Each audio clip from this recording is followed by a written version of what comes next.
యువత, నా మాట వినిపిస్తుందా? వినిపిస్తే జాగ్రత్తగా విను. నీ ఓటెవరికి? అభివృద్ధి చేసే వాళ్ళని గెలిపిద్దామా, లేక అభివృద్ధిని అడ్డుకునే వాళ్ళని గెలిపిద్దామా? మన రాష్ట్రంలో, మన విశాఖ, మన అమరావతి, మన విజయవాడలో ఉద్యోగాలు కల్పించే కూటమిని గెలిపిద్దామా, లేక ఇక్కడ ఉద్యోగాల అవకాశాలు లేక పక్క రాష్ట్రాలకు తట్టా బుట్ట సర్దుకొని వెళ్ళిపోదామా? మీరే ఆలోచించండి.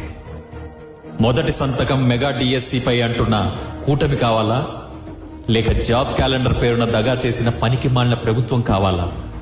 5 ఏళ్లలో మన రాష్ట్రంలో 20 లక్షల ఉద్యోగాలు కల్పించే ఆలోచనతో కూటమి ముందుకొచ్చింది. ఉద్యోగాలు కల్పించకుండా మనల్ని మనమే అమ్ముకునే పరిస్థితి తెచ్చిన వైసీపీని తరిమి తరిమి కొట్టే అవకాశం ఇవాళ మన ముందుకొచ్చింది.